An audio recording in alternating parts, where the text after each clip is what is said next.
அழகேஷ்ணந்தவங்க Tamil go to work. So today நம்ம சேனல்ல என்ன பார்க்க போகும் பார்த்தீங்கன்னா, the master of killing time episode number 2 தான் இன்னைக்கு நம்ம பார்க்க போகும். சரி வாங்க வேலை குழப்பம் பேசாம எபிசோடுக்குள்ள போகலாம்.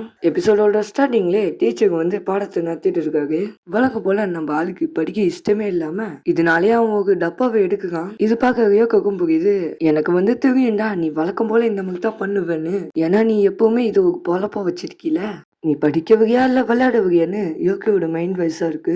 அதுக்கப்புறம் ஷேக்கியும் அந்த டப்பா வட்டம் இருக்கு. அதுக்குள்ள ஷூயிங் டீடைல்ஸும் இருக்கு. ஷூயிங் டீடைல்ஸ்னா நம்ம விளையாடணும்ல செஸ், அந்த மாதிரி தான் இதுவும் இருக்கும். செஸ் மாதிரி இருந்தாலும் இது கொஞ்சம் கஷ்டமாவும் இருக்கும். ஆனா நீங்க கவலைப்படாதீங்க, அதுக்கு ஏத்த மாதிரியே நான் எக்ஸ்பிளைனிங் பண்றேன். அவன் அந்த கேம் விளையாடுறதுக்காக எல்லாத்தையும் அடுக்கி வைக்கிறான். அவன் ஆல்ரெடியா ஸ்கெட்சால அவன் கோட்லாம் போட்டு வச்சிருக்கான் அவன் பெஞ்சில.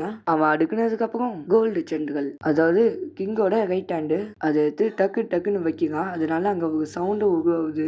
அதனால அங்க இருக்க ஸ்டூடெண்ட்டும் டீச்சரும் பின்னாடி திரும்பி பார்க்குறாங்க. ஆனா அங்க இருக்க டீச்சருக்கு வந்து அங்க இருக்க பசங்க மேல தான் டவுட் ஆகுறாங்க. இந்த மாதிரி இது உங்களோட வேலை தானா, இங்க வந்து நீங்க கிளாஸை கவனிங்க அப்படின்னு சத்தமா சொல்றாரு. ஆனா இங்க வந்து நம்ம ஷேகி வந்து ஜாலியா அவனோட விளையாட்டை விளையாண்டுட்டு இருக்கான். அவனுக்கு எந்த விதமான கவலையும் இல்லை. யோகாவும் புகை வைக்கா இந்த மாதிரி நீ சத்தம் போடாத அப்படின்னு. இந்த மாதிரி நீ மாத்தினா அவ்வளவுதான், உனக்கு நிறையா திட்டு விழுவும் அப்படின்னு சொல்றாவ. ஆனா நம்ம ஷேக்கி அதை கவனிக்கிற மாதிரியே இல்லை. அதுக்கப்புறம் தான் யோகாவும் நோட்டீஸ் பண்ணுறான், அந்த ரைட் ஹேண்ட் இருக்கால அவன் வந்து அவனோட கிங்கே போட்டு தள்ளியிருக்கான். இது வந்து நம்ம யோகாவும் விஷுவலா நினச்சி பார்க்குறா. இது பார்க்க அவளும் ரொம்ப ஆச்சரியமாயிருக்கா. ஏன்னா அவனோட கிங்கேயும் அவனே போட்டுருக்கானே. இதெல்லாம் பார்க்க அந்த யோகாவும் யோசிக்கிறா, இவன் வந்து இவனோட உலகத்திலேயே முழுங்கி போயிருக்கான்ப்பா அப்படின்னு யோசிக்கிறா. இது பார்க்க யோகாக்கும் கொஞ்சம் கொஞ்சமா அதை பிடிக்க ஆரம்பிக்குது. அப்படியே அதை ஊத்து பார்க்க ஆரம்பிக்கிறா.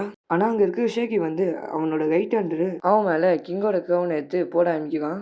அதாவது அந்த உடஞ்ச போட்ட பீஸ் எடுத்து அவன் மண்டையில போட வைக்கிறான். இதை பார்க்க யோகவும் அதை இமேஜின் பண்றா. அந்த ரைட் ஹேண்ட் இருக்கான அவன் அப்படியே அந்த கிரவுனை போடுற மாதிரி நினைச்சு பார்க்குறான். அதுக்கப்புறம் ஷேக்கி வந்து யோசிக்க ஆரம்பிக்கிறா அடுத்து என்ன பண்ணலான்னு. அதுக்கப்புறம் அங்க இருக்க எல்லா சோல்ஜர்ஸையும் அந்த பொய்யான கிங்க பார்க்க வைக்கிறான். அதாவது அந்த ஃபேக்கிங் வந்து வசமா மாட்டுற மாதிரி வைக்கிறான். இதை பார்க்க யோகக்கும் ரொம்ப சந்தோஷமா இருக்கு. அவ்வளோதான், இப்போ வந்து அவன் நல்லா மாட்டிக்கிட்டான்னு. ஆனால் நம்ம சேக்கி இன்னொரு ட்விஸ்டையும் உடைக்கிறான். இந்த மாதிரி அந்த ஃபேக்கிங்கை வந்து ஒரு ட்ராப்பை செட் பண்ணுற மாதிரி வச்சுருக்கான். அந்த ட்ராப்பு மூலியமா ஒரு 4-5 சோல்ஜர்ஸ் வந்து கீழே வந்துருக்காங்க. அது எப்படி பண்ணானா அங்கே இருக்க ஒரு பட்டனை வச்சு தான் அவன் பண்ணான்.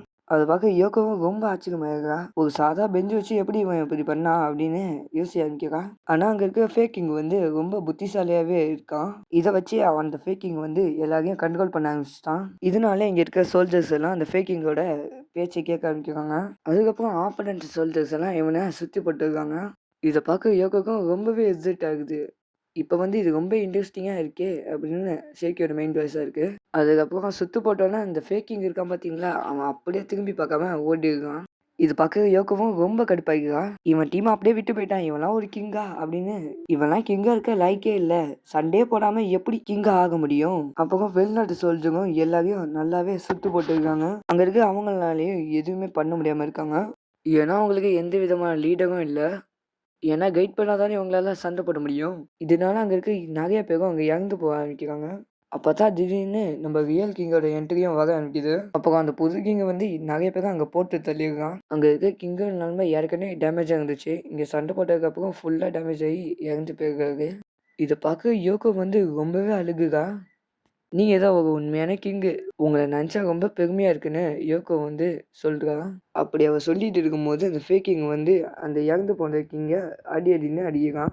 அப்படி அவன் வந்ததுக்கப்புறம் அவனோட ராஜ்யத்தை திரும்பவும் உருவாக்க ஆரம்பிக்கிறான். இதை பார்க்க யோகோக்கும் இன்னமும் கடுப்பாகுது. என்ன அவன் திரும்பவும் வந்துட்டானே அவன் அப்படின்னு சொல்லிட்டு அவன் லப்பரால அடிச்சு அந்த ஃபேக்கிங்கை பறக்க விட்டுறான். அப்படியே அங்கே ஷேக்கி வந்து நம்ம யோகோவை பார்த்து முறைக்கிறான். யோகோ வந்து ஏதோ தெரியாத பொண்ணு மாதிரி உட்காந்துருக்காப்புலே.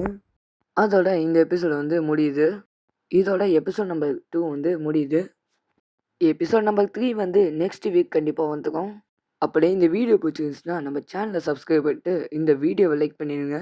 அப்போ நம்ம சேனலில் ஃபேன் டப்பிங் வீடியோலாம் போடுவோம். அந்த மாதிரி தமிழ் டப்பில் வராத ஏதாச்சும் அனிமி சீரிஸ் பார்க்கணுன்னா இந்த வீடியோவில் கமெண்ட் பண்ணுங்கள், நான் கண்டிப்பாக அதை டப் பண்ணி அப்லோட் பண்ணுவேன். ஸோ அவ்வளோதாங்க இந்த வீடியோ. நெக்ஸ்ட் வீடியோவில் சந்திக்கலாம்.